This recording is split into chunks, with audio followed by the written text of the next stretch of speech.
Dans tous les endroits du monde, les hommes élèvent des huîtres. Mais il existe un milieu naturel où des conditions idéales, associées à des siècles de tradition, les rendent exceptionnelles. Le bassin de Marennes-Oléron, c'est le plus grand bassin ostricole européen. C'est un bassin où les huîtres naissent encore naturellement, donc où la nature a été toujours privilégiée, l'environnement également. C'est une très forte productivité pour pouvoir avoir 100 000 tonnes d'huîtres dans un bassin sur une si petite surface. Donc il y a une quantité de nourriture naturellement qui est quand même très importante et qui supporte des quantités en élevage importantes. Ici, et nulle part ailleurs, depuis des générations, les ostréiculteurs tirent le meilleur de la mer, mais aussi de tous les marais qui bordent ses côtes.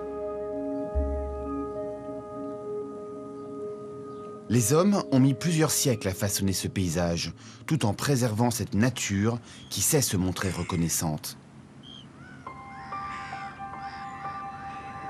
Les ostréiculteurs d'aujourd'hui héritent à la fois d'une tradition maritime et d'un écosystème de marais cultivés par leurs ancêtres depuis des siècles. À l'origine, ces bassins d'argile, les clairs, servaient à cultiver le sel qui était expédié depuis des ports comme Brouage. La ville est désormais éloignée de la côte, mais l'eau de mer y parvient toujours grâce aux chenaux qui rejoignent l'océan. L'environnement a changé au cours des siècles, mais nos ostréiculteurs savent aussi s'adapter à un paysage qui pour eux change d'heure en heure.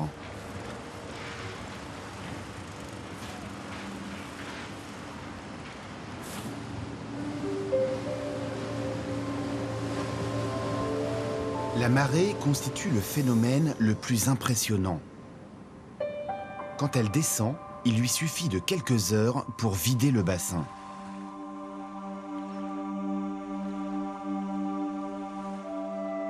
Entre les bancs de sable où les huîtres sont élevées, il ne reste alors que quelques voies de navigation peu profondes.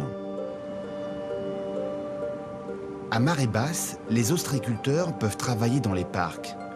En été, le soleil réchauffe le sol, qui réchauffe à son tour l'eau de la marée montante pour atteindre une température idéale à la reproduction des huîtres. À marée haute, l'eau douce de la Charente et de la Seudre, que vous voyez en vert, se mélange à l'eau de mer. Elle devient moins salée et plus riche en nourriture, ce qui est parfait pour les huîtres.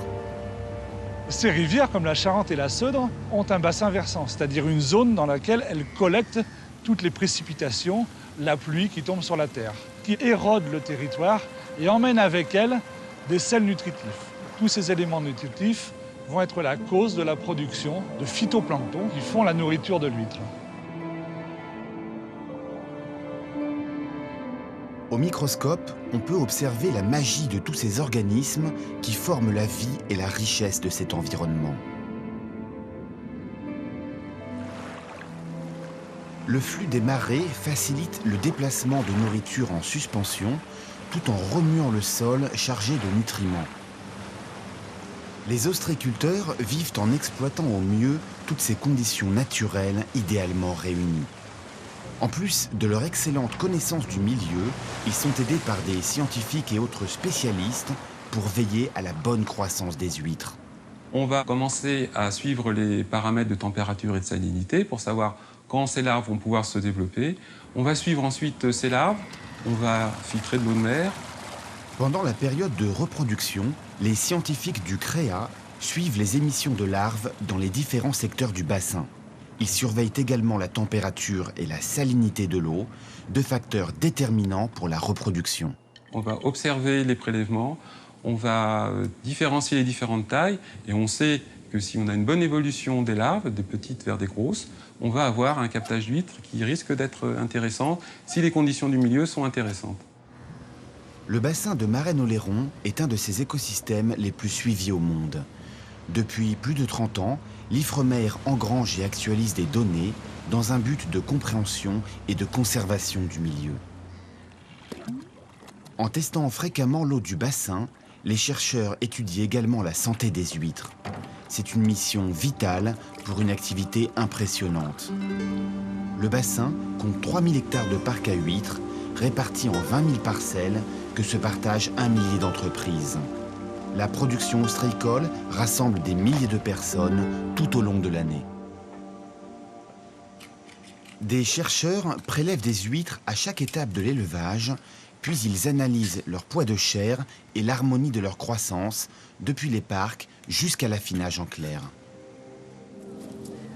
Tous les jours, les ostréiculteurs mettent leur savoir et leur passion au service d'un travail très exigeant.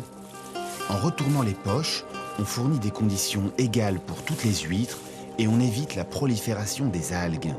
Mais certains prédateurs résistent à cette agitation. Le bigorneau perceur est collé sur l'huître tel que vous le voyez là. Le bigorneau fait un petit trou dans l'huître tel que dans celle-ci que vous pouvez apercevoir. Il sécrète un produit pour aspirer l'huître après, qui est complètement vide. L'Ifremer a cherché à rendre l'élevage des huîtres plus performant, surtout en été, car la reproduction les rend particulièrement vulnérables.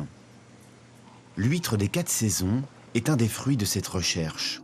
Cette huître triploïde, d'après son nom scientifique, est de qualité constante toute l'année, y compris l'été, pour le plus grand plaisir des touristes. Pendant les vacances d'été, les huîtres ne manquent jamais et leur qualité est excellente. Les scientifiques ont besoin d'aide pour relever tous les défis de l'ostréiculture. Ils collaborent avec les ostréiculteurs, bien sûr, mais aussi avec les services de l'État. Les affaires maritimes sont étroitement impliquées dans la protection et l'optimisation de cet écosystème. Ces techniques de surélevé ont tendance à accélérer le phénomène de sédimentation. L'enjeu, c'est de trouver les bonnes orientations pour l'étable ostréicole de façon à éviter d'avoir un engraissement important des parcs. Le but essentiel, c'est d'avoir un meilleur accès au parc. Qui dit meilleure circulation de l'eau de mer, dit amélioration des conditions de nutrition des huîtres. Les ostréiculteurs participent à l'amélioration des parcs. C'est pour eux que la Traisance a été mise en service par le Conseil général de la Charente-Maritime. Ce bateau drague les fonds marins pour les entretenir et se débarrasser de certaines espèces indésirables comme les crépidules. Ces coquillages se multiplient au fond de l'eau, piquent la nourriture des huîtres et peuvent finir par les étouffer si personne n'agit à temps. Le bateau est très bien équipé au niveau informatique grâce à certains appareils tels que sondeurs ou autres, ou tables traçantes. Cela nous permet de travailler très près des parcs à huîtres. C'est une dameuse à neige qui a été modifiée pour réaliser ce travail. Il devenait très difficile pour un ostréiculteur, pour une petite structure, de nettoyer lui-même sans engager des moyens beaucoup trop lourds. Car il y a des endroits, de par l'âge, les installations sont enfoncées dans le sol, il faut les arracher, pour ça il y a que les engins mécaniques. Mais les huîtres ne grandissent pas uniquement en mer. En montant, la marée emprunte les chenaux pour atteindre un immense réseau de clairs. C'est là, et nulle part ailleurs, que les huîtres de Marennes-Oléron obtiennent leur goût unique. Dans ces clairs, elles attrapent un goût sucré et salé à la fois. Le mélange un peu, je dirais, de la mer et de la terre qui en fait un produit si particulier. Certains ostréiculteurs ont trouvé un moyen d'optimiser le séjour des huîtres en leur amenant des visiteurs assez inattendus. De mai à octobre, l'élevage de crevettes impériales, une espèce tropicale, offre des revenus complémentaires aux ostréiculteurs. Et en se nourrissant la nuit, elle crée des conditions idéales pour les huîtres. La crevette étant un prédateur, elle est toujours à la recherche de sa nourriture. Elle remet en suspension tous les sels minéraux qui sont accumulés sur le fond. Ça optimise la production de phytoplancton dans la claire, donc ça optimise la croissance et la qualité des huîtres. La gamme de produits Marennes-Oléron est basée sur l'affinage dans les marais ostréicoles. Cette zone-là est très riche en matière de biodiversité, en matière d'intérêt écologique, mais également en termes d'intérêt de production ostréicole. Les clairs sont alimentés par les marées. Ce jeu naturel permet le renouvellement régulier des clairs. Les ostréiculteurs réajustent souvent leur approvisionnement. En été, cela permet d'en réduire la température et la salinité, deux données essentielles pour les huîtres. Mais pour gérer ces éléments, il faut au départ une eau bien équilibrée. Aujourd'hui, le plus grand défi consiste à faire venir suffisamment d'eau douce dans le bassin de Marennes-Oléron.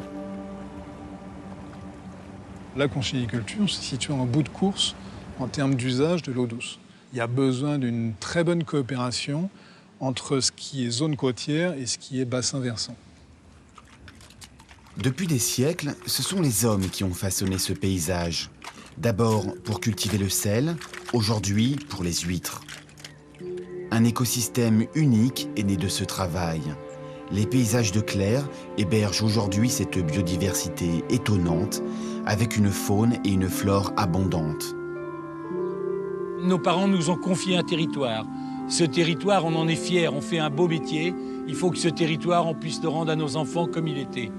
C'est ça demain pour Marennes-Oléron, c'est un endroit unique au monde qu'il faut garder comme ça.